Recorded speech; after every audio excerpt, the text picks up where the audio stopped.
We're 1 year into the Deloitte Women's Premier League. Women's Super League. Premier League. Oh, no, not Super League. I'll say that again. The Deloitte. As long as you keep saying Deloitte, you say as many times as you want. Deloitte. Hello and welcome to part 2 of this week's Yahoo Footballing Weekly with me, Yahoo columnist and author Neil Humphreys. And me, Yahoo editor Chan Kyong. And we have James here from Deloitte. Well, welcome back. Yeah. Honoured to have James back. He's going to get stuck into all things local because Deloitte is a proud sponsor of the Women's Premier League. See, I got it right there. Yeah, I waited for you to say it. The Women's, That's right. We have to get Premier this League. right. And Deloitte is an active participant in sports across the region, so we want to get his views on that. But most importantly, first, we want to thank you for all your views. This week, we got over 400,000 views just on TikTok alone. Amazing. Don't you have anything else to do? But no, seriously. Please don't have any more things to do. Just watch our TikTok. Spotify, YouTube, we're everywhere. Where else are we? Twitter, Instagram. Yep. Great Instagram. stuff. So we've got lots and lots and lots of comments to get through. So let's get straight into them. Han Kyong, you want to start? Well, Ronnie Sia says swimming is a survival skill compared to soccer.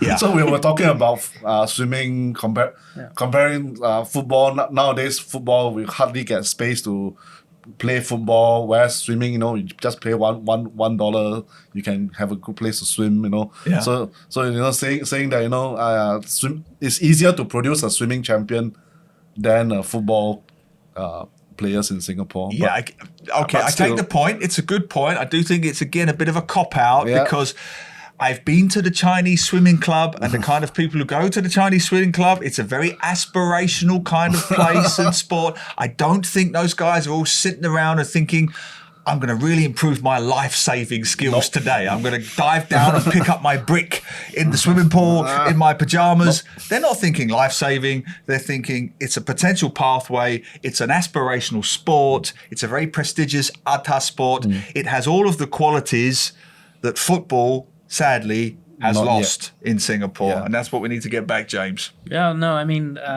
different reasons for going to the swimming pool, right? Not everyone's going to swim lengths. to learn survival skills. Right? Yeah, but No, I mean, I think it was an interesting conversation the other day, and $1.50, not $1. It was $1.50, right? Yeah. But No, it was $1.50, and someone subtitled me wrongly. It's $1 for the adults and 50 cents for the kids. I don't know what happened with the subtitles, but never mind. I think there's other factors as well, right? It's a bit like running as well. It's quite easy to just go do it. You can do it on your own. You don't need 10 people to play with to do anything. But you're right. I mean, you want to go play futsal in Singapore. You're paying $160 for 2 hours for a court, which means 10 of you, okay, $16 each. By the time you buy your drinks and everything else, a lot of people can't afford that. Kids can't afford that. And that's just futsal. And then you try to get a pitch on a weekend. Well, if you want to have heat stroke at 12 o'clock on a Saturday afternoon, it's possible, but anywhere else it's not possible. So, whereas the swimming pool, of course, is much cooler. You've got sunbeds and swimming pool and everything else. And it's only 50 cents if you're a kid. 50 cents. But I mean, it's a very different. It's a very different comparison. And I think when I talk to a lot of Singaporeans, they tell me because of our size, we should focus on solo individual sports because it will be easier to find that one athlete, that one table tennis player, that one swimmer, that one sailor, than to try to find a squad of 25 people. And there's an element of that even in the way we go to SEA Games in the past. So sometimes people said to me, well, why didn't our women's football team go to SEA Games for so long, and why some of our other team sports do? And there is an element that you're going to send a squad of 25 players for a competition that lasts 10 to 12 days because football matches are spread out, plus coaches and everyone else? Or are you going to send 5 more swimmers? And by the way, that football team is competing for 1 medal. There's only 1 medal. Whereas swimming, we win 50 medals, right? Yeah. One swimmer can win 7 or 8 medals. And so things like that factor in as well. As long as our targets are, we're going to finish in the top 3, 4 at SEA Games in medal targets. We want to be top 10 in Asian Games in medal targets. Realistically, football is not on the agenda for those. But it's such an upside down kiasu argument because James was saying off air he played professional and semi-professional for a while in the UK. The point being, I don't buy that argument at all, because if you want to reach an elite level of, say, golf or tennis or sailing. You're talking about being among the top 3, 4, 500 in the world. And that's being very generous, by the way. Once you get outside the, say, top 100, top 200, it's getting hard to make a living already, right? You're not making the Olympics. No, you're on the challenger circuits, you're on the, the lesser tier tournaments if you're a golfer or a tennis player. So that's a bit of a myth. If you're a half decent footballer, just a half decent footballer, you can make a living. You can go anywhere in the world. But for how long? That's the issue. So one of the things in the UK, I mean, my mother always insisted I get an education because my father, my uncles, they played and they all retired young because of injuries. Right. So she said, you're getting an education. You can play. Which is fine. But you're getting an education so that if you ever get injured or when your career's over. In England, there's a feeling that there's plenty of opportunity in the industry in terms of coaching, in terms of broadcasting, in terms of punditry, that there is plenty you can do, and if you don't quite make it in England, you can go off and play somewhere else. Whereas in Singapore, I think the reason a lot of the parents don't let their kids play is because they're looking and saying, well, it's SPL or nothing. Yep. And you're not really going overseas unless you're a top talent. Correct. We all know the issues that it's faced around incomes for coaching. There's no punditry. There's no what are you doing if you fail as an athlete? And I think that's why a lot of Chinese parents in particular don't want their kids playing. And I know there was a discussion on a previous episode as well around you've got a sport here that from an ethnic point of view is very skewed towards one race in particular here in Singapore. And it is partly because of that. There's an element of what we're seeing here is what you see in France, for example, where football is a way out of a certain way of life. Of course. And that's why you look at the racial composition of some sports teams around the world, they are like that. We're seeing an element of that here as well, unfortunately. It's no longer an aspirational sport. Not at all. You've seen this with other sports. You've seen it in boxing. There's been a decline in boxing in some developed nations because when nations become more affluent, kids don't want to get punched in the face to earn a living. So you've seen sport decline in countries like the UK amongst others, and Europe and even North America to a degree. So why so many boxers come out of Central America, South America, Southeast Asia, and so on. You've seen that play out with football as well. The difference being that the mindset which comes from a football culture still remains in those other countries. So in Australia, the UK, or Europe, or South America, rich or poor, football is still seen as a gateway, a prestigious way of earning a living. That's what we somehow have to get to in Singapore. How we do that? Oh, we can talk about it forever. I would ask the question, like in the UK, if you said to a parent, an average parent, everyone's different, right? But an average parent, if your kid could be a professional athlete in any sport, which sport would you pick? It would undoubtedly be football. Right. Not because of money, partly, but also because of the prestige. Associated with it. And I'm not sure in Singapore whether or not that would be the answer. I don't think it would. I'm not sure any sport would be the answer, to be honest. No, it's a good. I mean, very briefly, I've met friends of the family, and someone would say, "Oh, so and so played semi-pro." I was like, "What did he? Wow, that's amazing. Who did you play for?" And it has a real frisson of excitement. We know someone who played semi-pro football, which is 6, 7, 8 tiers down in the pyramid of football, but it's still impressive to us. The prestigious. You got paid to do it. You got paid to play football. That's extraordinary. That mindset is just not here, and we have to work on that. Okay, moving on. Good comment here from a friend of the show, Ryan Stewart, actually commented, a footballer himself. The Ryan Stewart. The Ryan Stewart. Following up on a comment that our previous Spurs supporter, Darryl, said that if the young Lions, rather than keep losing every week, they should drop down a league and play in the NFL, the National Football League. Ryan came back and said, 4 words, mate, NFL, too easy. Now, good old Ryan. I like Ryan. He's a good lad. He's played in the Young Lions for the past 2 seasons, so he knows. But now, Ryan, I agree with Ryan's comments, and I also think Ryan is the kind of template for the football we should be producing in this country. Went through the grassroots system, went through the Young Lions, worked hard. Now at the Thai League 2 club, Chiang Mai, making his way in the national team, doing everything right, working hard. That's the kind of pathway we should be setting up for our lads in Singapore. So good for you, Ryan. And when you're ready, come on the show.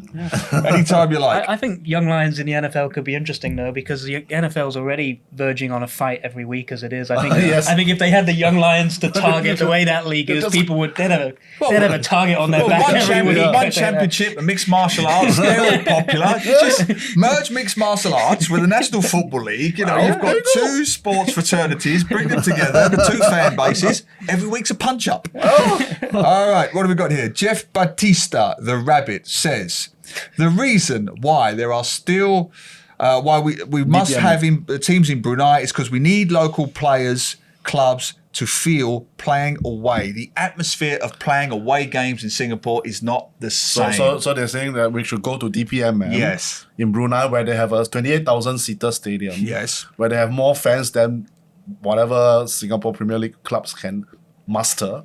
And then while they can get the atmosphere, learn how to play this, it's a very strange reason. Really?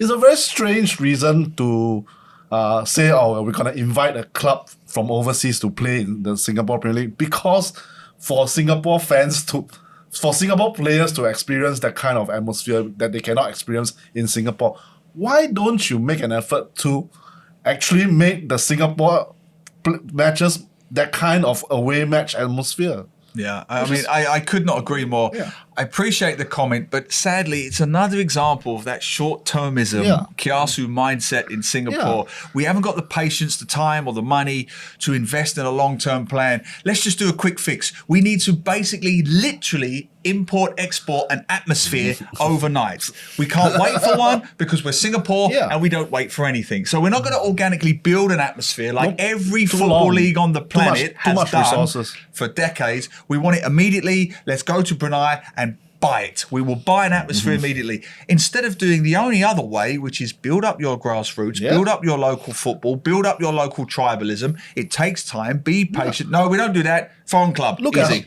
It's a new foreign talent, right? New foreign talent scheme. Instead of bringing in 3 or 4 players, we're bringing in 28,000 fans. Bring in a club. There has to be, I don't know. I just think there has to be more alternatives to just quick problem. Foreign club. Sinchi? No, we can't do Sinchi. We've done Sinchi. Brunei. Okay, fine. I'm not a fan of the whole Brunei DPM because, to be honest, I think the beneficiaries out of this are Brunei getting to play in a proper league. From a Singapore point of view, okay, you bring in a Malaysian team. I mean, bring in a JDT or something. Someone that's actually going to challenge, and you're going to have to raise your standards, and you would still get that. But to bring in Brunei, are you playing better players than you would be playing domestically? Now, I say that realizing that Brunei have won the title on a couple of occasions. Yes, but I think after COVID, I don't think that their level of football has, regressed after the. I just don't think it's the aspiration that we should be aiming at. Is can we beat Brunei in our domestic league on a week in basis? To me, especially when we can't. Yeah, which is even more depressing. All right, what else you got? Okay, here's a. This is a great one. This might be my comment of the week. Yeah. So, Tor Cafe said, it's a disgrace and irony that belief and support was and still not here in Singapore. Japan had all the corporate support from Nippon Steel for Kashima, Toyota for Grampus, Nissan for the Marinos. Singapore, we bailed out SQ, Singapore Airlines, for billions during COVID, and they still sponsor F1 for millions every year. So, why don't they? The thing is, why don't they sponsor Singapore Premier League instead? Yeah, I'm sure James has got plenty to say about that. I personally could not agree more. Quick history lesson. I started covering the S-League in the late 90s before Ryan Stewart was born. Don't get me started. But when it first started, there was clear government and corporate support. Now, conspiracy theories, you could argue, did the government maybe insist on a little corporate support post-Malaysia Cup? I hope so. I got that impression at the time. Nevertheless, when the S-League first started, every club had a major sponsor to the tune of $600,000 to $1 million. Right, and I remember Torre Group was at Tanjong Pagar and so on. But every S-League club in the late 90s had a major sponsor with a serious amount of investment into every club. Then the Asian currency crisis happened and it all went to hell. The difference was once the Asian currency crisis subsided and the economy started to recover, the political and economic and cultural will just wasn't there to bring it back. In less than 5 years, the S-League was already declining, which is the complete opposite of the Japanese 100-year plan, which is literally called the 100-year plan. The clue is in the title. We couldn't even last 5 years. It was like, heck hell already. So I could not agree with him more. We need that corporate investment. It fell away after 5 years, and we've been struggling ever since to get it back, James. Yeah, I mean, I think on this occasion I can take the moral high ground, so I'm going to enjoy this one. No, what interests me is, and I'll be blunt, I sit on the Unleashed Aurora Exco. I'll put that one right out there. But at the very beginning, we said the phrase that was used was this is a whole of government project, and that we are going to have private and public sector come together around this. And the question I would ask quite bluntly is, so far since that project was launched, to the best of my knowledge, the only sponsor who's come in on a cash basis, and I'll be honest, we're not giving that much, but on a cash basis, is us. Yes. On either men's or women's side. And you sit there and you say, surely, and I'm going to be tiptoe around your point there around how much political pressure there is sometime on some of these numbers, but surely all these large companies, particularly the Temasek-linked companies, which are embedded at the end of the day in government in a way, that we can't find 1, 2, 3 organizations.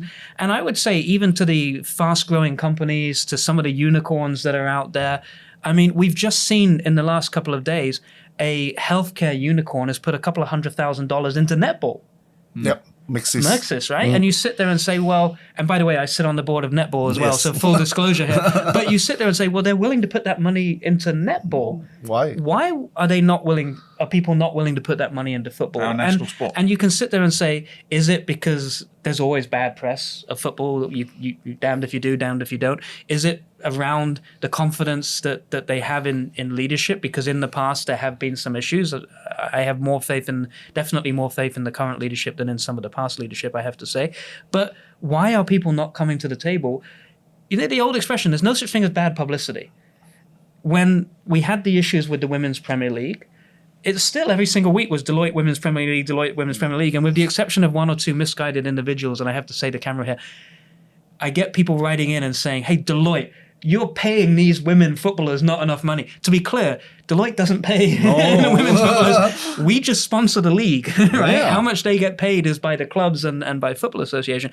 But it's still every week in the press, Deloitte Women's Premier League. And when they go out there and say the league needs to be improved, with the exception of those few misguided people who think that's our problem, most people, it's still positive publicity. So I would really appeal that there is serious branding opportunities to be had here. If people just come out and put some money on the table, but show some support, there will be thousands of people at SPL games. Is it as many as we would like? No. But it's still thousands of people. There will be thousands of people watching online. It will be reported in the Straits Times and all the other media every single week. And yet we sit there and we see every other sport having major sponsors coming in all the time. Is it an image problem now? Is it growing to be I get the feeling people are waiting until we have a bit of success because maybe they don't want to be associated. Right. It's a real chicken and egg situation. It's not success. Well, I mean, even I've been doing this for 20 plus years, so have you. Even I have been pleasantly surprised by the feedback we get from this podcast, that there is still a dormant interest there. Give us something to watch. You know, the cliche from the movie, build it and we will come. Give us some good teams to watch on a regular basis and we will support them. It's still there, this interest in local football. But the thing is, everybody's waiting for something to happen, you see. Right, so maybe to James's point, there has to be a bit of political and corporate will here coming together. Yeah. Pass me that Japanese scarf, right? Now, a couple of years ago, I went to this club in the J League in the second. It's not that one. That's Spurs. I don't want that rubbish. I want the Japanese one. The one underneath. But the J League, right? The difference between the J League and the Singapore Premier League currently could not be more pronounced, right? Now, as we know, I said this before.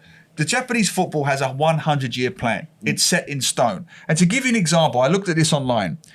J League teams have the 100-year plan status that all J League clubs must have a public corporation right? Solely devoted to football.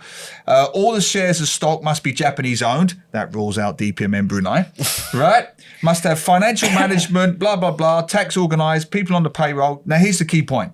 Must be approved by the respective local football association. Must be approved by the hometown government in writing. Full government support. Must have a home stadium located within the hometown. Must have training facilities within the proposed hometown.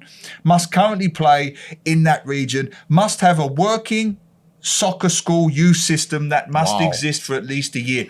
That's just to get the 100-year plan status that makes you eligible to be a non-league club to then possibly push your way up the pyramid. This is the plan. So when Singapore says, we don't have a plan, we don't have a template, the J-League is a template for Singapore football. You start from the grassroots up. One town, one club, one heart, one mind, and it goes from there. It takes time, patience, money, and corporate and political investment. But 100 years, they can't even wait 100 days. We couldn't even wait 5 years for the S-League and we gave up. We're not 100 years old either. Yeah. But I think one of the things we struggle with in Singapore sometimes is this kind of crossroads between private academies, schools and clubs. Yep. And so we see a lot of clubs, and it's starting to come back a bit now, but they almost gave up on their academies because I can't compete with the private clubs. The schools don't release the players when I need the players released. And with no transfer market, even if I develop up that talent and everyone's on 1-year contracts and everything else, and they'll get sucked into Young Lions. And so you're falling back on the schools. Now the schools, and we're now moving towards the schools academy, and there was a very good football fiesta event on Saturday with some of these academies at Sports Hub. But at the end of the day, a school's primary purpose is to develop educational minds. Sport and physical education is the second part of that. If you're relying on schools to develop talent, it is not their primary objective. Now, the private academies, it is their primary objective, but they've got to pay the bills, which means, come back to your earlier, $1 and $1.50 and all that, right? From a private academy point of view, it's crazy expensive to send your kid to these private academies. So I think, what Football Association is trying to do now with Unleash the Roar to set up these centers of excellence in the schools, academies, but then the next stages that have to come from that, I have to say, the criticism that came in for Unleash the Roar after the recent, defeat to Malaysia and all that is a bit short-sighted. Unleash the Roar is a long-term plan. All the effort at the moment has been going into these school football academies and 12, 13 years old. Yep. You will not see the results for 8, 9 years. So get used to it. We are probably still going to get beat by Malaysia for the next couple of years, realistically. And in fact, and I've heard you say this before, Neil, the women are possibly closer because they've got a decent generation coming through right now to being able to do something in the short term than the men are. We have to balance that. And your 100-year plan for Football Association right now, it's a 10-year plan.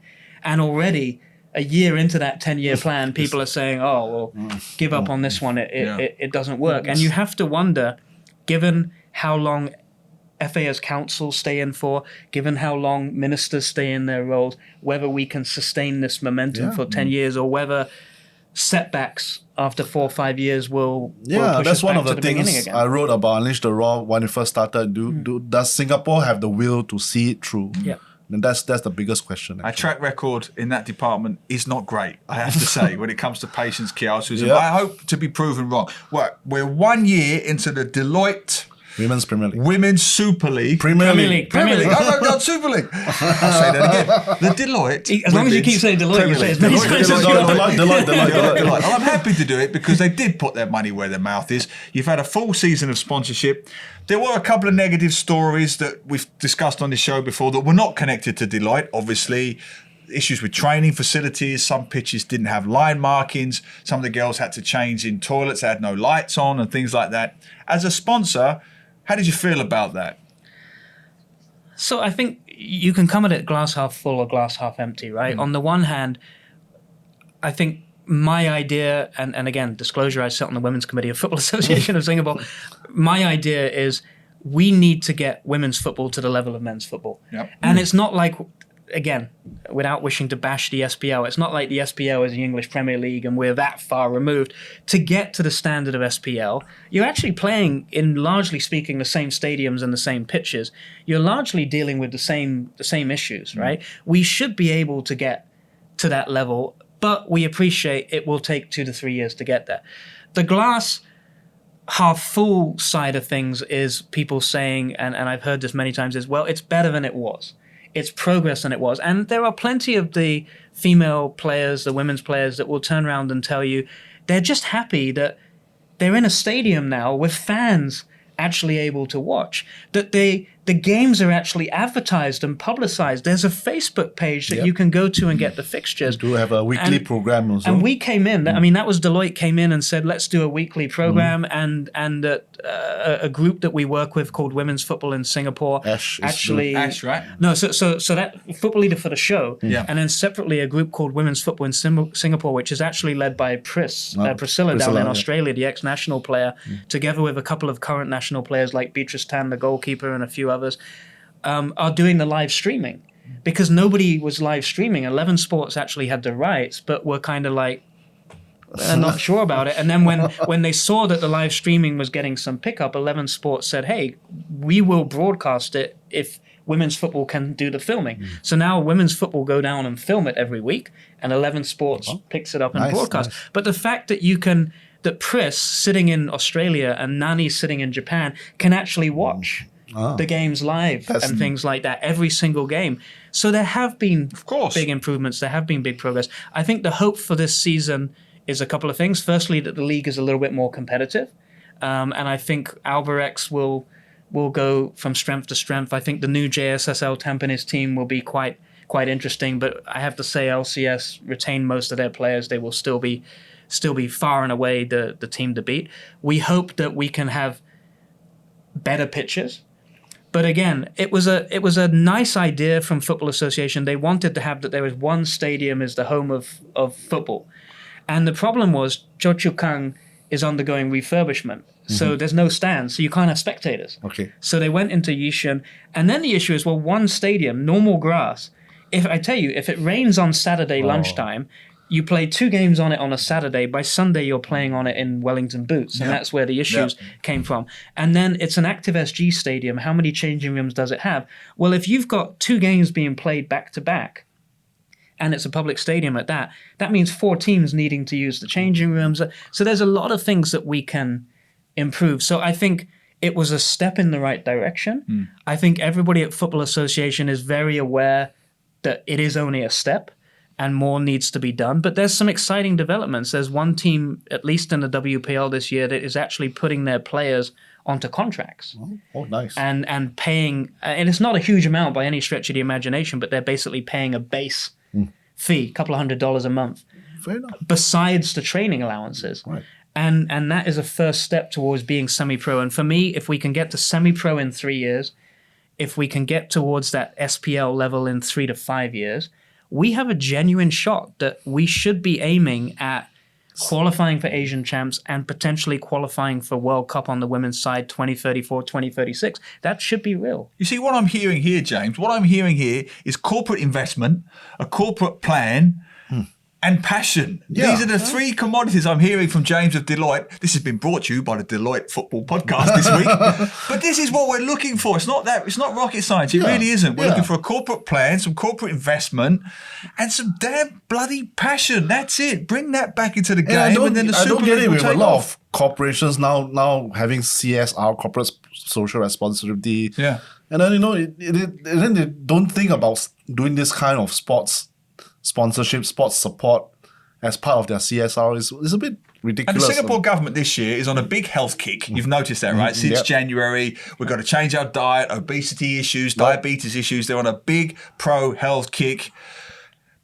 Well, then apply some of that muscle on your corporates and make them invest at your country club gatherings when you all get together with your alumni cookies. Ask them to put some money into local sport like football, men and women's. And to be honest, if you would only need 1 or 2 companies to come in. Yeah, that's all. But on the women's side, if they even came in at 100,000 type numbers. On the men's side, you might need, a couple at 500,000 plus to move the needle. But on the women's side, 1 or 2 coming in at 100,000 type numbers. And there are still opportunities out there. You can still sponsor the national team on the women's side. There are still other things. There are junior competitions. There is the Women's National League, which is the level below. It's not the Super League. National League, the level below. They need a sponsor. They don't have a sponsor right now. Right. There are plenty of opportunities out there if you can do it. And you talk about CSR agenda, and I think in a lot of organizations, they want things that look good, charitable, and we're helping. And don't get me wrong, I mean, I do a lot of work myself for people with disabilities and things like that. But I think there's a feel-good thing, and people are a little bit, wait, you're giving our money to sports, why don't you give it to the needy and things like that? But there are opportunities to get involved. There's opportunities for a diverse portfolio in this, and women's football also fits a very nice diversity and empowerment agenda at a global level. Brilliant. It's all about diversity and empowerment. Brilliant. Well, you've literally heard it. James, Deloitte are literally putting their money where their mouths is. Where are the rest of you? We're supposed to be a wealthy nation. Where are the rest of the corporates in Singapore? Do corporates do enough? Let us know what you think, your thoughts. What more can we do to get investment into local football? Send all your comments to Yahoo Southeast Asia on YouTube, Yahoo SG, Yahoo_MY on Twitter, and Yahoo SEA on TikTok. That's it. That was great. Thank you very much. Great stuff. Thanks, James. Brilliant. Brilliant insight. Good stuff from Deloitte. Get down to watch the Women's League when it starts again next season. And we'll see you all, same place, same time, next week.